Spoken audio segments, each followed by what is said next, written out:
संतों के कहा जाता है चरण स्पर्श से ज्यादा पावर मिलता है। अगर चरण स्पर्श न करावे तो उनकी चरण रज ले ले, नहीं कोरी भावुकता नहीं। संतों के शरीर से भागवतिक परमाणु निकलते हैं, क्योंकि हर समय भजन में रहते हैं। तो हाथों की अंगुलियों के पूर्वों में आगे,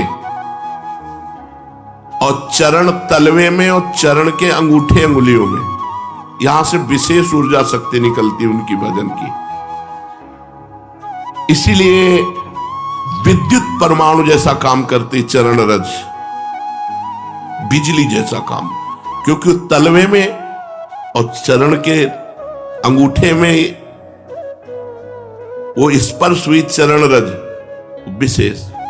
पैर छूने से लाखों गुना लाभ चरण रज से मिलेगा। उनकी चरण का चिन्ह बना, चल रहे हैं आगे, कहीं ऐसा सौभाग्य हो कि पानी है मजा के गए, चरणामृत सीधे मिल रहा। चरणामृत अपने को बहुत सौभाग्य कई बार ऐसे मिले। पैर के अंगूठे में सबसे ज्यादा परमाणु होते हैं संतों के।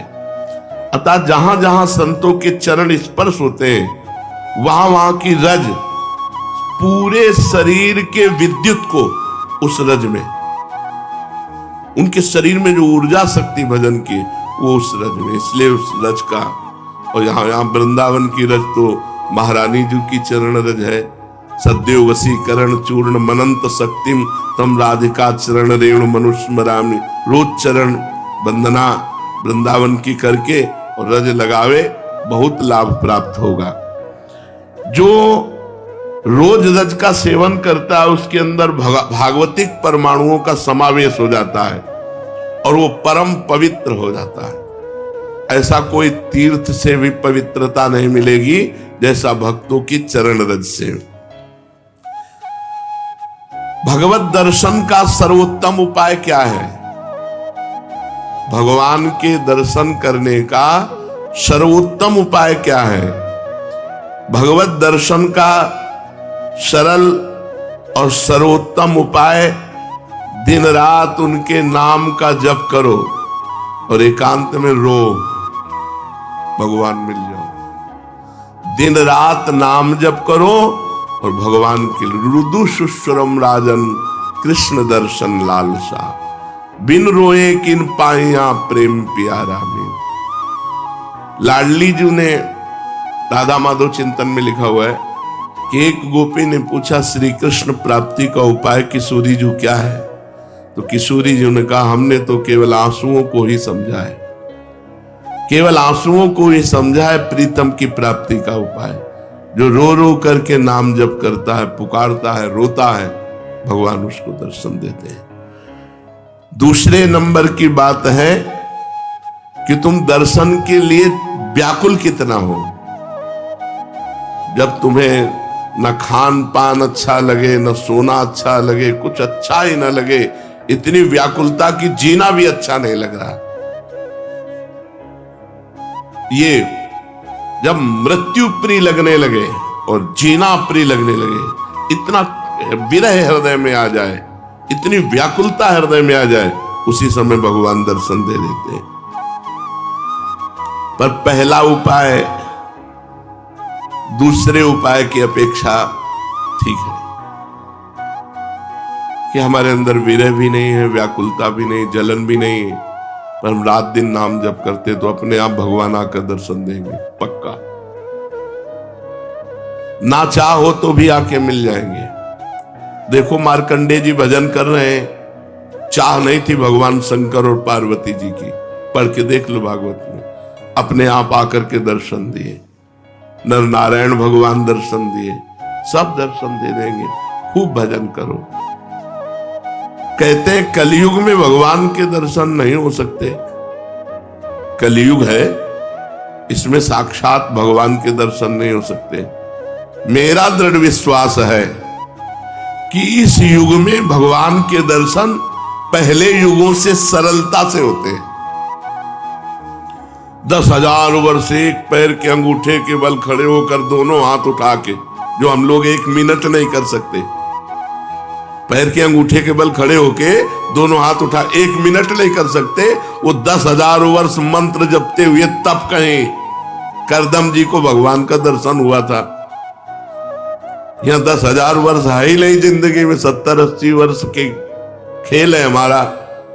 इसमें अगर हम निरंतर नाम जप कर लें तो बिना किसी तपस्या के भगवान के दर्शन हो जाएंगे। कह रहे मेरा विश्वास है कि इस कलयुग में भगवान के दर्शन बहुत सरल हैं, सहज हैं, पहले युगों से भी।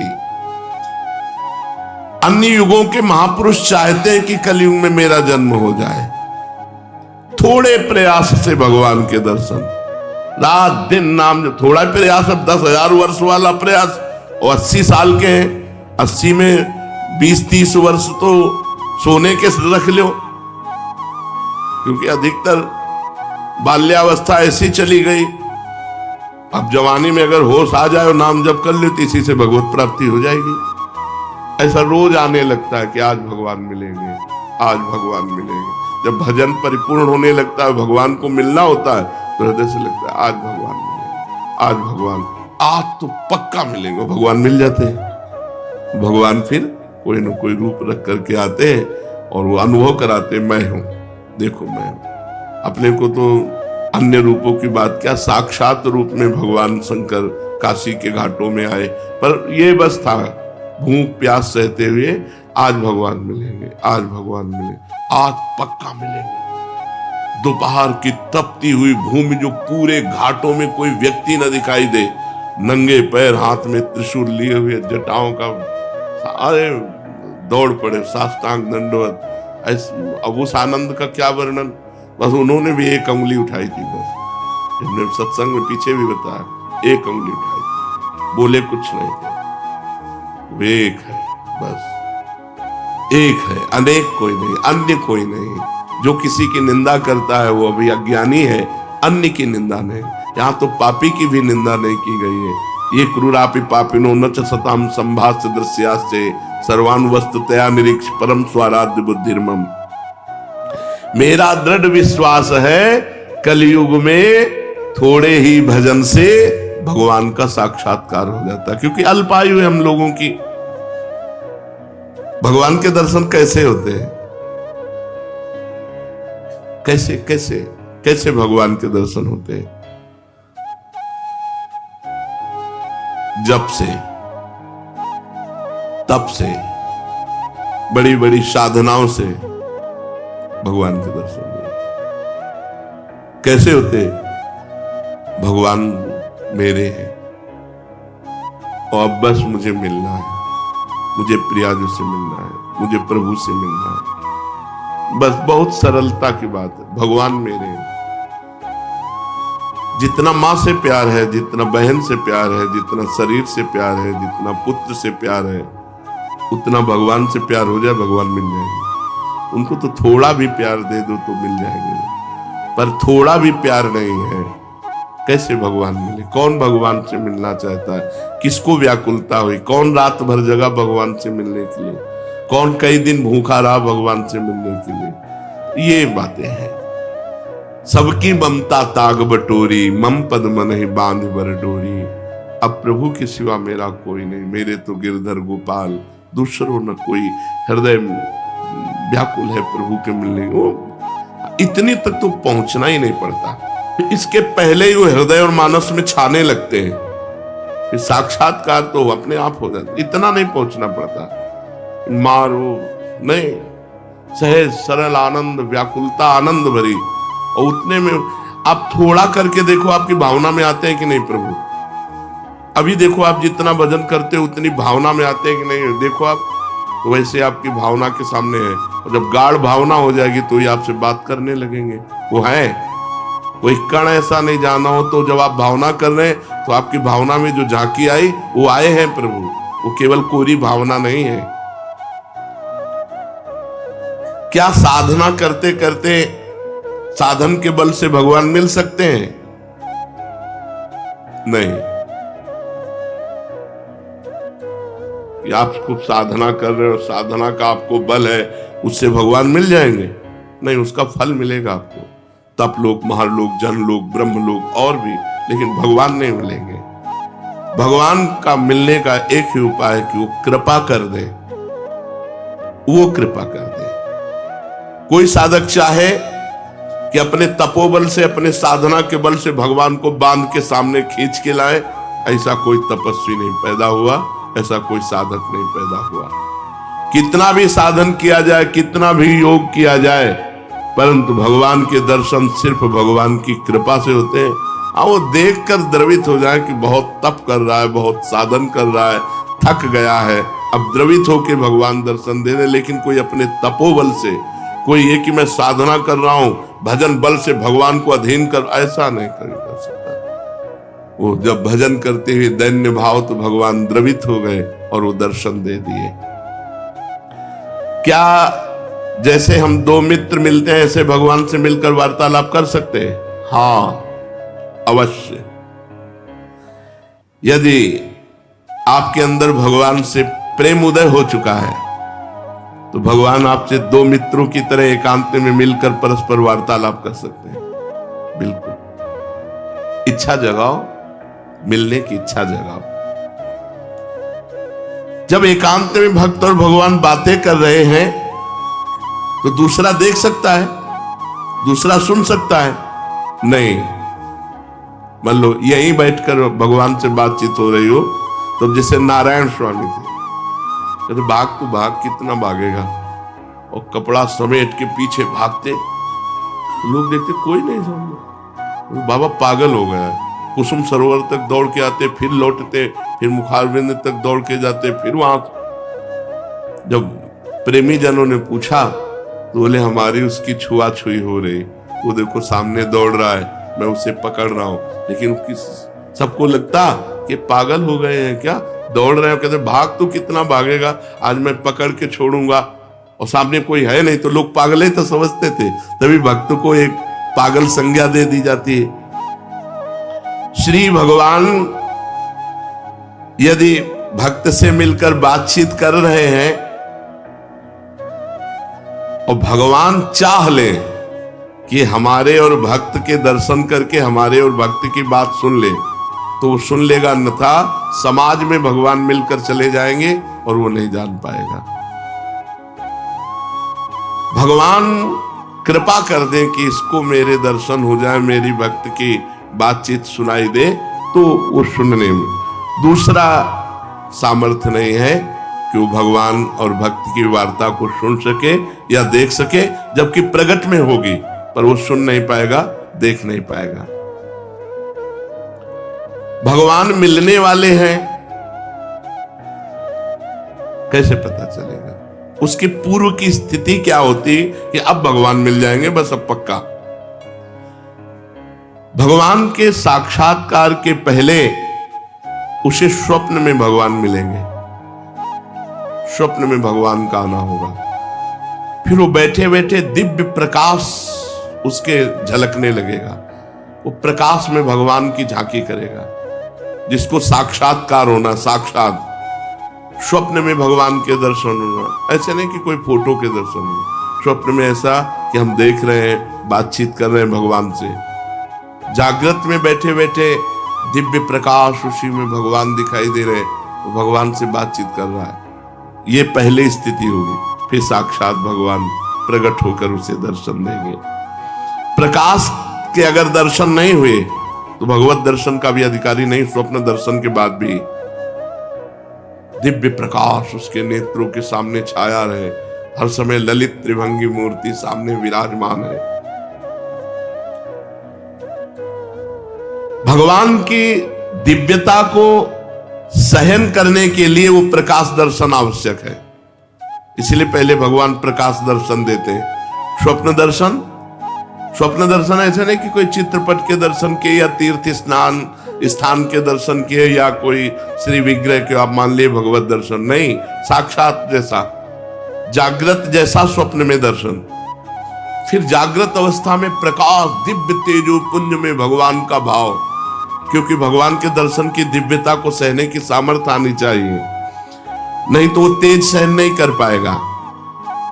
उसको ऐसा धक्का लगेगा कि एक साथ जैसे बड़ा पावर बिजली का करंट, तो मर जाए,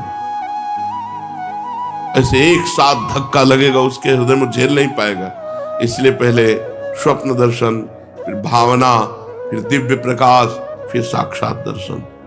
साक्षात दर्शन ऐसे भगवान के ऐसे कोई जिसको समझाने के लिए बिजली का भारी करंट मार दिया जाए, झटके में वो बस ऐसे।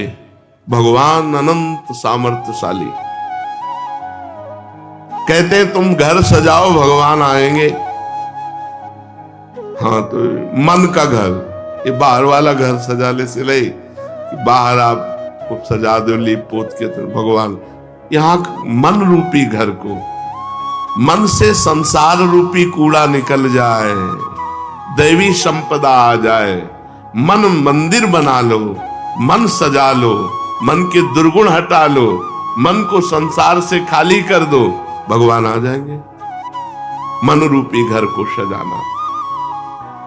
क्या भगवत प्राप्ति प्रारब्ध में लिखी है कि तुम्हें जाओ इस जन्म में भगवत प्राप्ति हो जाएगी? नहीं।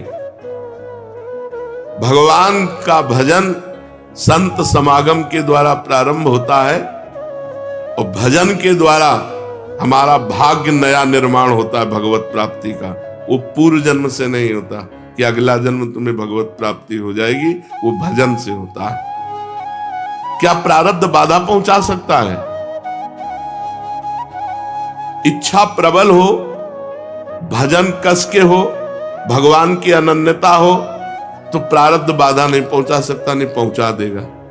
प्रारब्ध बहुत बुरा होता है। जिसे मान लो दोनों किडनी फेल, डायलिसिस, बड़ी समस्या, बड़ा परेशान, पर भगवान की कृपा से चल रहा है, साधन भी चल रहा है जो भगवान चला रहे हैं। जैसे अगर बताओ प्रारंभ में ये हो जाता, मान लो भजन शुरू किया, प्रारंभ हो गया, मार दिया ना प्रारब्ध ने, तो प्रारब्ध बाधा पहुंचा सकता है भगवत प्राप्ति में, यदि भगवान की अनन्यता न हो, भगवान की शरणागति न हो, भगवान का भजन न हो। भगवान की अप्राप्ति के संताप का क्या स्वरूप है? जिया ना जाए। भगवान के अमिलन में, भगवान के बिछोह में एक एक निमेष युग के समान लगने लगे, ऐसा नहीं लगता। इसलिए भगवान नहीं मिलते। अभी खाना पीना अच्छा नहीं, खान पान ते भावे है, नहीं कोमल वसंत सुहावे, सब विषय लगे ते खारा है, हरि आशिक का मग न्यारा है। भगवान की लीलाओं में प्रवेश कब होता है? ये तो भगवत दर्शन की बात रही। भगवान की लीलाओं में कब प्रवेश होता है? जब भगवान की अखंड स्मृति जागृत हो जाती है, हर समय भगवान नाम चल रहा है और वो श्रद्धा भगवान की लीलाओं का चिंतन करता रहता है। अपने इष्ट की लीलाओं, अखंड स्मृति और लीलाओं का चिंतन, और उसके अनुसार अपने स्वरूप को देखता रहता है। जैसे अपने लोग सहचरी भाव, भगवान सत्य हैं, सदा हैं, सर्वत्र हैं, इसलिए जैसी मन में वो लीला चिंतन करता है, जैसे ही भावना उसकी पुष्ट होती है, भगवान उसे अपने लीला का द्वार खोलते हैं कि अब तुम्हें कल्पना करने की जरूरत नहीं, भावना करने की, आओ देखो ये लीला दर्शन करो। वो लीला में प्रवेश कर जाता है और प्रत्यक्ष की तरह सब लीला प्रसंगों में स्वयं सम्मिलित रहता है। जैसे हम ऐसे देख रहे हैं, ऐसे प्रत्यक्ष की तरह, भावना नहीं केवल, वो तब होता है अखंड स्मृति, लीलाओं का चिंतन और स्वरूप का बोध, अपने स्वरूप का बोध, सहचरी स्वरूप, गोपी स्वरूप, सखा स्वरूप। ये परम धाम क्या है? वैकुंठ लोक, गोलोक, साकेत, कैलाश, ये परम धाम है। एक है या अलग है? एक ही है और भावना के अनुसार अलग वैभव प्रकाशित हो जाएगा। धाम नित्य चिदानंद एक है। आपने भगवान शिव की उपासना की तो आपको पूरा कैलाश रूप में भगवान शिव परिकर सहित अनुभव कराएगा। राम जी की उपासना की, वही धाम साकेत बनकर अनुभव कराएगा। श्याम जी की उपासना की, वही धाम गोलोक बनकर अनुभव कराएगा। धाम एक है, वो चिदानंदमय है, तो भक्त जैसी भावना करता है वैसा अनुभव कराता है। शेष चर्चा आगे। श्री राधा वल्लभ।